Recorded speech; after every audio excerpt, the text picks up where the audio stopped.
Update on the ice. There's a dry well underneath here that's completely filled with ice. So it's going to take longer to thaw the ice than originally expected, because there's what amounts to a 50-gallon drum froze to the top with ice. So it might take a little while. But anyhow, let's say you're this guy, this businessman from New York City, who's had to deal with the ins and outs of the way that the business world works, bidding contracts, dealing with regulations, and so forth and so on. And you always run across the same problems. It might be in a different form, but basically the same types of problems.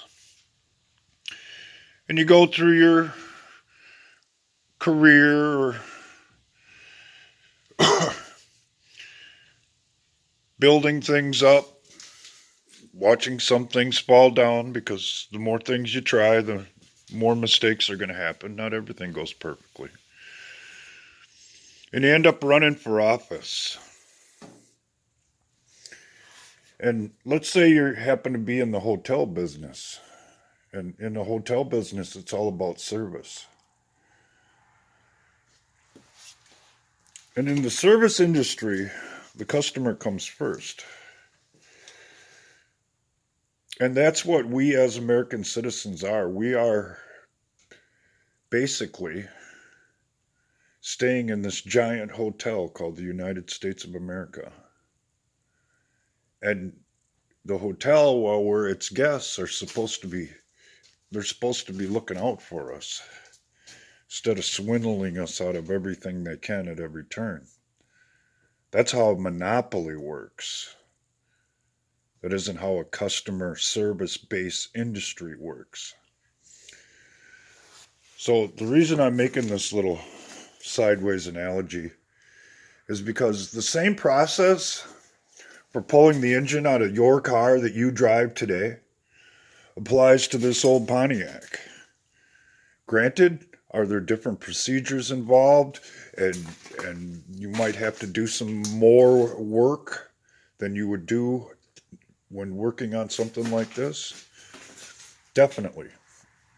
But the procedures are still the same. You have to get the radiator out of the way. You have to, in this case, I'm going to have to remove the carburetor so that the engine hoist will sit down there just right and it doesn't hurt the carburetor, and take the distributor cap off or take the whole distributor out, and so forth and so on. These are how things are repaired. And if someone's just going to sit in some chair on the side of the shop and say, hey, you can't do it that way, or it can't be done, it'll never get done. So the first thing I have to do is get my custom radiator out of here, because this car didn't come originally with a 4-core radiator, and the only one I had was just a little bit too tall, so I customized it in there. So we got to undo all that and get the radiator out and drain it out, and then I could start picking away at the engine. Alright, we got everything drained. Well, not drained, everything taken loose so that the radiator can come up out of there. The hoses are loose. Transmission lines are off. It's draining into the pan as we speak. So after I get that thing out, the next mission will be to get the hood off. Here's where I should probably have some help. But I don't. But I'm going ahead anyway. Now back to our little parallel story. Being this businessman from New York who happens to be involved with the hotel industry, that's all based on customer service, so no one will stay in your hotel.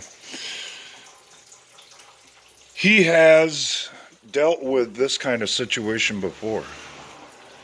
bought properties, who had corrupt management that had to be dealt with in a certain kind of way so that you could see just how far the corruption went and who deserved to get fired and who didn't and who was just along for the ride and who wasn't, and so forth and so on. And the same principles apply to working on one kind of a car or another or another that apply to the things that this businessman from New York's trying to do to what's supposed to be a customer service based industry. What most mechanics will never tell you when you bring your car into their shop is that they've never worked on that kind of car before. Because that really messes with the customer's mind when they hear something like that. But the reality is that any mechanic that knows that's been doing this kind of stuff long enough, no matter what kind of vehicle it is, the same basic principles still apply. Alright, let's see if we can get the radiator out of this thing without doing any damage. Which I can't promise, because this is one old ass car and this one old ass radiator. That's for damn sure. But this will probably only make sense to people who have been involved with management. When you're managing things, the best you can do is have a loosely laid plan, because things are going to arise that you're going to have to deal with that are outside the norm. And if you're locked into a specific way of doing things, that means you're that much more limited to your options. And that's been part of this whole plan for exposing the deep state. It's been said, never interrupt an enemy when they're destroying themselves. That's a pretty good strategy, but it requires that you alter your timeline or the way that you do things, or maybe even the way that you present them. Because unexpected things call for improvised actions. It's just the way management goes. And if you're trying to fix this ass-backwards hotel that we all stay in, you have to allow for things like that. Because not everybody deserves to lose their job. They're just people trying to do what they had to do or need to do for their families, and aren't necessarily corrupted. Are they working in a corrupt system? Most definitely. But that doesn't mean you quite literally have to throw the baby out with the bathwater. And if you're going to use that principle,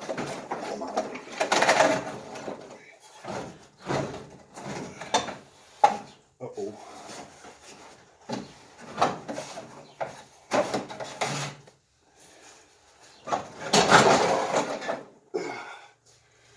That requires patience.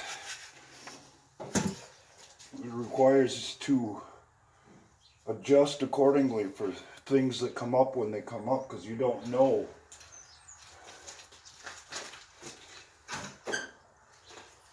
exactly who the players are and to what extent they might be playing the game.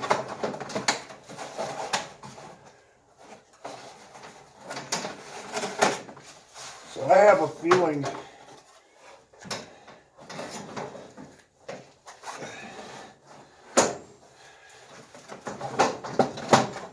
could call it a feeling. I know why Trump switched parties. It became obvious to him at some point that they were running a network that he wasn't interested in participating in.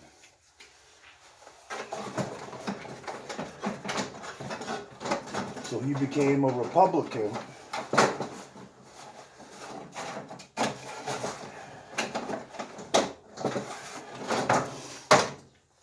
And started talking about a lot of the things, at least wise as far as the trade deals and all that goes, that were hamstringing this country for the globalists and the New World Order.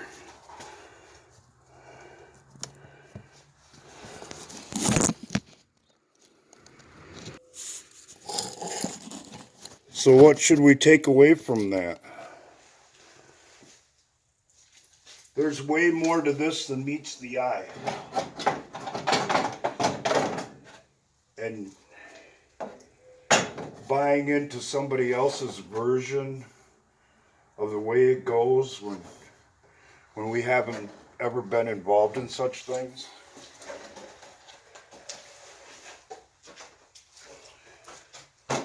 definitely isn't the wisest way to get things done. If you really want to be able to speak on something with authority, you've had to have been involved with it before. And I've had to manage people. I know what it's like to have to be the head weenie in charge. And if you want to be good at it, it's a lot more difficult than you might think.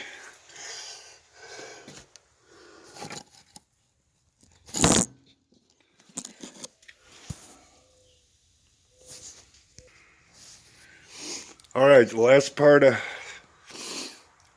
this piece of this video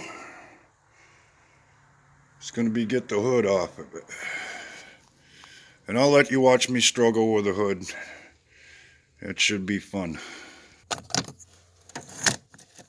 All right, if you're going to try this by yourself, something I do not recommend. If you don't have a helper, you have to make a helper. And I need somebody to help me hold the front of the hood. Because what could potentially happen if I don't do this right? Great, stupid legs, but I'm going anyway. The hood could slide back and hit the windshield and cause a whole bunch of more problems that I don't need. So this is holding this up so that it doesn't slide when I pick it up. As soon as I grab it, I can drag it forward. And my little helper will fall out of the way. Hopefully I won't smash the light, which is stuck to that spring. Well, I'll move it like that. And you can get the hood off the damn thing. But like I said, I wouldn't recommend trying to do this by yourself. Because this hood is heavy.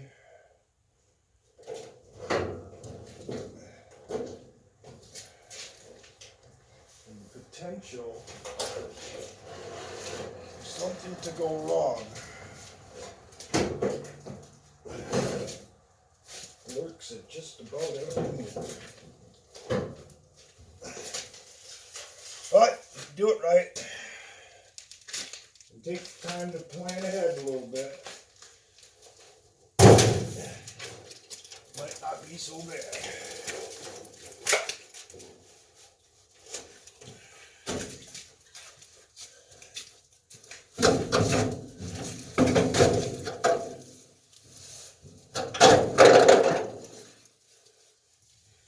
So that'll conclude the first part of our tearing into the Pontiac video and other parallels. We'll see you next time.